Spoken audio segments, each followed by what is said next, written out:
هقول لك على اهم وافضل 12 مسلسل منتظرينهم في سنة 2023، فعايزك تعمل سيف للفيديو ده عشان اكيد هترجع له تاني. ويلا نبدأ على طول.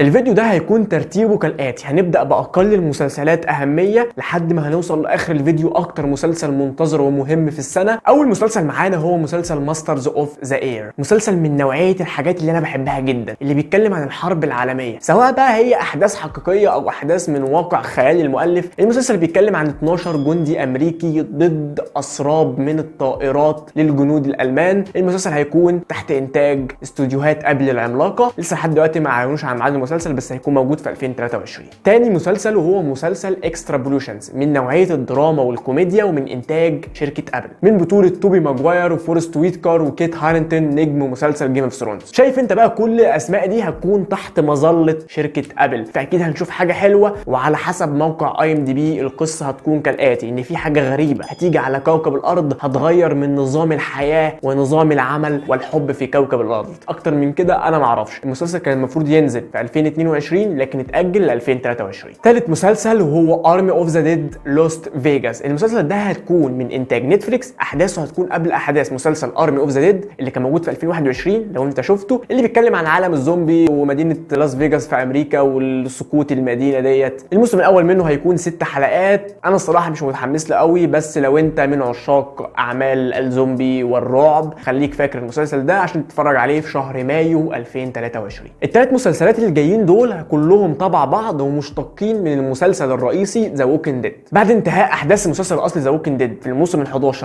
السنه اللي فاتت 2022، هيبدا مرحله جديده ورحله جديده مع بطل من ابطال المسلسل هو داريل ديكسون في مسلسل ذا ووكينج ديد. داريل ديكسون اللي هيتكلم عن احداث الشخصيه دي والمغامرات الجديده اللي هيقابلها في فرنسا. فانا الصراحه متحمس جدا للمسلسل ده، حاسس واكيد ولازم نشوف حاجه مختلفه، سواء بقى في زومبي خارج، زومبي بيجري، نعرف معلومات عن الوباء ده اكتر. فخلينا نشوف ايه اللي ممكن يحصل، وهينزل السنه دي في 2023. من المسلسلات بقى اللي انا متحمس لها جدا هو مسلسل ذا ووكينج ديد ديد سيتي، اللي هيكون من بطوله ابطال المسلسل الرئيسي ماجي ونيجان لكن جوه مدينه نيويورك. يا عزيزي لو انت من عشاق مسلسل ذا ووكينج ديد هتفهم قصدي كويس جدا، ان هو اخيرا هنشوف احداث النجاه من الزومبي تاني جوه المجتمعات السكنيه. طول الفتره بتاعت ال5 و6 مواسم الاخرى من مسلسل ذا ووكينج ديد كان كل الاحداث في مزارع، في اماكن مفتوحه، لكن جوه مناطق سكانيه زي مدينه نيويورك، فاكيد منتظر حاجه حلوه. اما بقى اكتر مسلسل بيعتبر من وجهه نظري منتظره في السنه كلها عشان انا من عشاق العمل ده، وهو مسلسل ريك وميشون،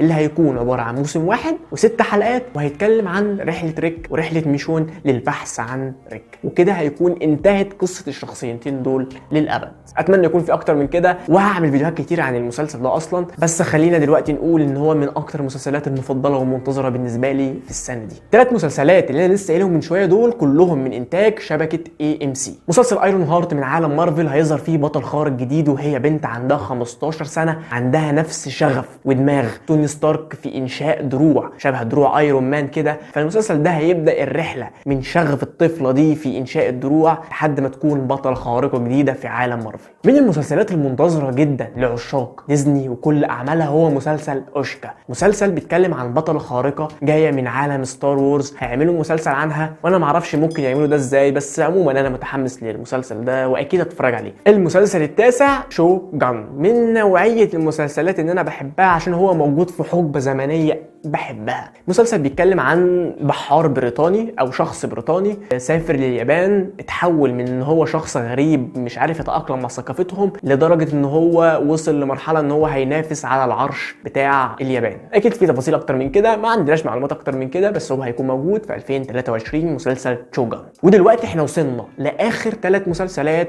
في الفيديو، هم اكتر مسلسلات منتظره ومهمه في 2023. مسلسل سيتادل، المسلسل ده كان المفروض يجي في 2022 وتأجل ل 2023. الموسم الاول منه هيكون 7 حلقات وبيتكلم عن عالم الجاسوسيه والتحابيش دي. فالصراحه متحمس للمسلسل ده، بالاخص لما تعرف ان هو من انتاج امازون برايم. مسلسل سيكريت انفيجن من انتاج استوديوهات مارفل ومن بطوله سامويل جاكسون وبين ميندلسون. هو مسلسل قصير عباره عن 6 حلقات، وهو احد اعمال المرحله الخامسه لعالم مارفل، وهيتكلم عن شخصيه نيك فيوري. اخر مسلسل موجود معانا في الفيديو، اهم مسلسل واللي هو نزل اصلا يوم 15/1 وحاليا انا بتفرج عليه وبعمل عنه مراجعات، وهو مسلسل ذا لاست اوف اس. المسلسل ده يا جماعه رهيب، وما اعتقدش ان في مسلسل هيجي السنه دي يقدر ينافس المسلسل ده. بيتكلم عن وباء جديد هيجي على كوكب الارض هيغير كل معالم البشريه. الوباء ده هو اصابه بعض البشر بفطر، الفطر ده قدر يتمكن من البشر ويتمكن من حياتهم. المسلسل ده من انتاج اتش بي او، الموسم الاول منه هيكون 9 حلقات وهيستمر لموسم تاني وتالت وممكن رابع. كده قلنا على اهم 12 مسلسل منزلهم في 2023. لو الفيديو ده عجبك اعمل لايك واشتراك للقناه. يلا سلام.